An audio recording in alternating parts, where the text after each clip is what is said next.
Bayangkan sebuah tim besar yang selama berminggu-minggu diragukan, dikritik, diremehkan, bahkan dianggap kehilangan jati dirinya. Manchester United datang ke laga ini bukan sebagai favorit. Tekanan ada di mana-mana. Sorotan tajam mengarah ke pelatih, pemain, dan ruang ganti.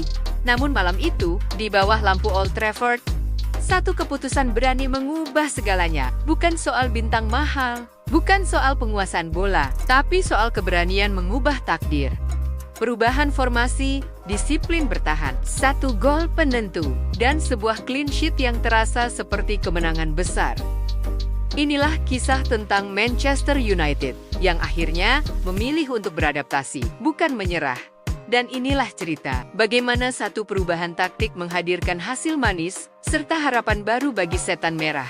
Transformasi Manchester United ketika keberanian taktik mengubah segalanya. Kemenangan Manchester United atas Newcastle United bukan sekadar soal 3 poin. Lebih dari itu, laga ini menjadi simbol perubahan. Bukti bahwa setan merah mulai menemukan kembali identitasnya di tengah musim yang penuh tekanan dan kritik. Selama beberapa pekan terakhir, Manchester United kerap dicap sebagai tim yang mudah ditebak. Formasi 3 back yang terus digunakan memang menawarkan filosofi menyerang, tetapi di sisi lain juga membuka banyak celah di lini pertahanan. Gol demi gol bersarang, kepercayaan diri pemain menurun, dan tekanan terhadap Ruben Amorim semakin besar. Namun di laga ini, Amorim datang dengan keputusan berani. Alih-alih memaksakan sistem favoritnya, sang pelatih memilih untuk beradaptasi dengan situasi. Ia mengorbankan idealisme demi hasil. Formasi diubah, peran pemain disesuaikan, dan pendekatan permainan dibuat jauh lebih pragmatis.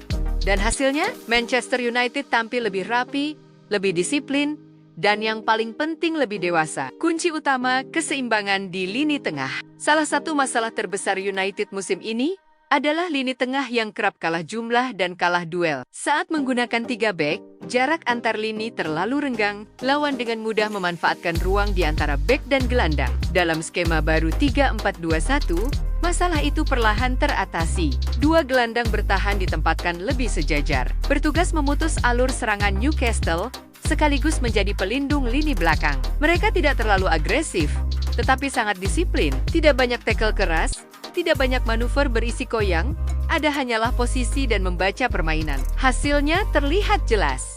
Newcastle memang lebih banyak menguasai bola, tetapi kesulitan menciptakan peluang bersih. Serangan mereka kerap mentok di sepertiga akhir lapangan, dipaksa melepaskan tembakan jarak jauh yang mudah diamankan kiper United. Pertahanan yang akhirnya solid clean sheet dalam laga ini terasa sangat spesial. Bukan karena lawannya tim papan bawah, Newcastle datang dengan reputasi sebagai salah satu tim paling agresif di liga. Namun United mampu meredam itu semua dengan organisasi bertahan yang rapi. 4 back sejajar membuat garis pertahanan lebih stabil. Tidak ada lagi kebingungan siapa yang harus naik menutup ruang dan siapa yang bertahan. Fullback tidak terlalu tinggi, back tengah fokus menjaga area, dan komunikasi antar pemain terlihat jauh lebih hidup. Setiap kali Newcastle mencoba menyerang dari sisi sayap, United selalu memiliki 2 lapis pertahanan. Jika satu dilewati, lapisan berikutnya sudah siap. Inilah yang selama ini hilang dari Manchester United, struktur Patrick Dorgu, dan simbol keberanian regenerasi. Gol tunggal kemenangan dicetak oleh Patrick Dorgu, nama yang mungkin belum terlalu akrab di telinga sebagian fans. Namun justru disinilah cerita menariknya. Dorgu bukan hanya mencetak gol, ia menunjukkan bahwa Manchester United mulai berani memberi panggung pada pemain muda. Bukan sekadar sebagai pelengkap, tetapi sebagai penentu. Gol volinya bukan kebetulan. Itu hasil dari penempatan posisi yang tepat, keberanian mengambil keputusan cepat, dan kepercayaan diri yang lahir dari dukungan pelatih. Di tengah tekanan besar, Amorim tidak ragu mempercayakan momen krusial kepada pemain muda. Sebuah pesan jelas bahwa era baru United tidak hanya soal nama besar, tapi juga soal masa depan. Pendekatan pragmatik yang menuai hasil. Banyak yang mengkritik United karena hanya menguasai bola sekitar 33%. Namun, inilah ironi sepak bola modern. Penguasaan bola tidak selalu berarti dominasi. Manchester United bermain efisien, mereka tahu kapan harus bertahan, kapan harus menekan, dan kapan harus memperlambat tempo. Tidak ada paksaan untuk bermain indah. Yang ada hanyalah fokus pada hasil. Inilah sisi lain Ruben Amorim, yang jarang terlihat seorang pelatih yang mampu menahan ego taktiknya sendiri demi kepentingan tim. Makna kemenangan ini bagi Manchester United, kemenangan ini mungkin tidak langsung mengubah posisi United secara drastis di klasemen. Namun dampaknya jauh lebih besar dari sekadar angka.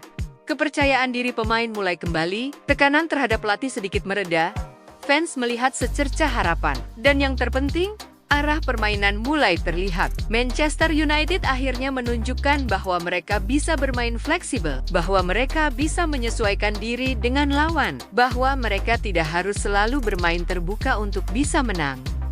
Awal dari kebangkitan, pertanyaannya kini bukan lagi soal satu kemenangan. Pertanyaannya adalah, apakah ini awal dari kebangkitan Manchester United? Jika Ruben Amorim mampu menjaga keseimbangan antara filosofi dan realita, jika para pemain mampu mempertahankan disiplin dan mentalitas seperti di laga ini, maka setan merah perlahan bisa kembali menjadi kekuatan yang ditakuti. Old Trafford malam itu bukan hanya menyaksikan kemenangan, ia menyaksikan sebuah perubahan. Dan bagi para penggemar Manchester United di seluruh dunia, satu hal kini kembali terasa adalah harapan.